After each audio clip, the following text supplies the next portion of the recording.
रुड़की के एक होटल में कांग्रेस के दिग्गज नेताओं ने प्रेस वार्ता की। इस दौरान हरीश रावत ने कहा कि मंगलौर विधानसभा के उपचुनाव में भाजपा के प्रत्याशी धन बल दल के चुनाव का अपहरण करने की कोशिश कर रहे हैं और बाहर से 200 व्यक्ति भी बुलाए हुए हैं चुनाव को प्रभावित करने के लिए, और यह उत्तराखंड में ऐसा पहली बार हो रहा है। हरीश रावत ने मुख्यमंत्री पुष्कर सिंह धामी से अपील करते हुए कहा कि वह भाजपा के कार्यकर्ता और प्रचारक होने के साथ साथ राज्य के मुख्यमंत्री भी हैं। उनको चाहिए कि वह ऐसा होने से रोके। यदि ऐसा होता है तो हम सब कांग्रेस से मिलकर सड़क पर आंदोलन करेंगे।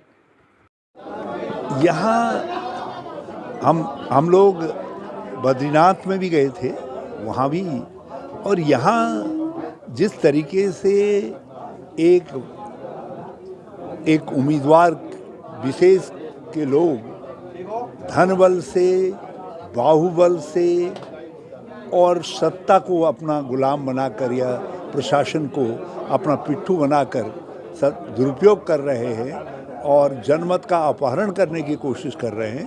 कांग्रेस प्रतिबद्ध है कि हम मंगलौर में और उत्तराखंड के अंदर लोकतंत्र की रक्षा के लिए प्राण प्रण से संघर्ष करेंगे, आवाज़ उठाएंगे, और इसलिए हम मीडिया के माध्यम से इस बात उठाना चाहते हैं और मुख्यमंत्री से कहना चाहते हैं कि वो भाजपा के कार्यकर्ता हैं, उसका प्रचारक हैं, अच्छी बात है, लेकिन वो राज्य के मुख्यमंत्री भी हैं।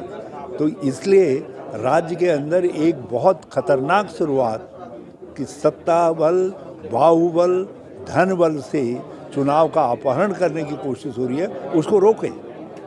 रावत जी, क्या मानते हैं, भाजपा और जो कांग्रेस के बीच वहाँ टक्कर है या बीएसपी भी जीत सकती है? क्या लगता है आपको, क्या स्थिति है? जिस प्रकार से इस समय तो बर्बादी के चर्चे हैं आसमां में, जिस प्रकार से एक गलत शुरुआत मंगलौर में की जा रही है, उसके खिलाफ सबको एकजुट होने की ज़रूरत है, उसके खिलाफ आवाज़ उठाने की ज़रूरत है। आपने आरोप लगाया कि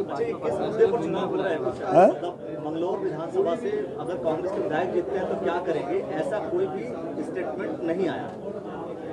निश्चित वो एक बहुत अच्छे विधायक पहले रहे हैं और हैं, एक अच्छे राजनीतिक कार्यकर्ता हैं और उनका एजेंडा सब मंगलौर का विकास, हरिद्वार का विकास और उत्तराखंड का विकास होगा। इसके पहले जब वो विधायक थे तो उसी को देखते हुए जनता ने बसपा के कैंडिडेट को जिताया। देखिए, कभी जनता की राय बदलती है, लेकिन वो कांटे के टक्कर का चुनाव था। ऐसा नहीं है कि जनता की राय एकदम से कोई एक के पक्ष में थी, तो एक कांटे के टक्कर का चुनाव था। तो आज परिस्थितियाँ बिल्कुल बदल चुकी हैं, आज परिस्थितियाँ बदल चुकी हैं और फिर इस चुनाव में अब मुद्दा तो लोकतंत्र और उत्तराखंड की शांति और सौहार्द को बचाए रखना है। आज मुद्दा बदल गया है। तो कांग्रेस के एक सरकार तो इससे बननी नहीं है, सरकार इससे बिगड़नी नहीं, सरकार तो बीजेपी की रहेगी। नहीं, यही तो हम भाजपा को कह रहे हैं कि आप एक गलत परंपरा क्यों डाल रहे हैं। धन बल से, बाहुबल से, ऐसे शक्तियों का दुरुपयोग करके, प्रशासनिक मशीनरी का दुरुपयोग करके क्यों जनमत का अपहरण करना चाहते हो। जनता जिसको चाहे शांति से चुनाव हो जाए, पहले भी तो चुनाव होते रहे हैं, उसी शांति से क्यों नहीं चुनाव होने दिया जा रहा है यहाँ। हिंदू कितने हिंसक हैं? हिंदू कितने हिंसक हैं? किसने कह दिया? आप शंकराचार्य जी का वक्तव्य आज है, आदमी परम पूज्य शंकराचार्य जी ने कहा है, उन्होंने कहा है, मैंने यूट्यूब में जा कर के राहुल गांधी जी का पूरा वक्तव्य पढ़ा और उन्होंने तो हिंदुओं की तारीफ की है। उन्होंने कहा हिंदू सहिष्णु होते हैं, उदार होते हैं, और उन्होंने कहा हिंदू हिंसक हो ही नहीं सकते हैं। और उन्होंने भाजपा के लोगों को कहा कि आप हिंसक हो, उनको तो ये कहा आप सहिष्णु हो। भाजपा वालों को कहा, हाँ, आप इसीलिए कहा, उन्होंने कहा क्योंकि तुम सहिष्णु नहीं हो, तुम हिंसक हो, इसलिए तुम हिंदू नहीं हो, इसलिए कहा। अच्छा, और कल भी उन्होंने बयान दिया है राहुल गांधी जी ने गुजरात में कि जो राम आंदोलन था, राम मंदिर का जो आंदोलन था भाजपा का, हमने उसको हरा दिया है। क्या मानते हैं? देखिए, राम अलग है और राम मंदिर आंदोलन अलग है। राम मंदिर आंदोलन एक राजनीतिक प्रक्रिया थी जिसमें हजारों लोगों का खून हो गया, मर गए लोग, वो आंदोलन यदि पराजित हुआ है, अयोध्या के लोगों ने पराजित किया है, तो सोच विचार करके किया है। राम अलग हैं, राम का सब आदर करते हैं, राम पूजनीय है, वंदनीय है, लेकिन वो वंदनीय है, मगर राम मंदिर आंदोलन के रथ को कोई अपने घर में पूजा के लिए नहीं रख रहा है, भाजपा ने भी नहीं रखा। सरकार का संरक्षण है और उसका भारतीय जनता पार्टी से डिस्कशन हुआ है।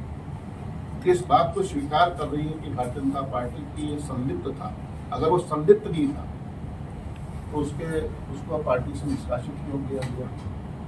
ये बहुत बड़ा प्रश्न है। दलितों में एक डर पैदा हुआ है। लगातार पिछले सालों में, 2 सालों में, चाहे कुमाऊं हो चाहे गढ़वाल हो, यहाँ के बच्चों के साथ बलात्कार हुआ है, हत्या कर दी गई है, लेकिन न्याय नहीं हुआ। कमजोर तबके को दबाने की कोशिश है, गरीबों को दबाने की कोशिश कर रही है। किसान, यहाँ का किसान आज मजबूर है और यहाँ तक कि आज एक आशंका है, जो सभी में आशंका है कि चुनाव संपन्न नहीं, निष्पक्ष रूप से संपन्न नहीं हो सकते। अभी एक ज्ञापन दिया गया है किसान यूनियन के जो अध्यक्ष हैं राकेश टिकैत जी ने तहसीलदार महोदय को ज्ञापन दिया है कि यहाँ पर निष्पक्ष चुनाव संपन्न नहीं होने जा रहे हैं, प्रशासन पर दबाव बनाया जा रहा है और उन्होंने मांग की कि निष्पक्ष चुनाव की जाने की मांग की। तस्वीरें यहाँ की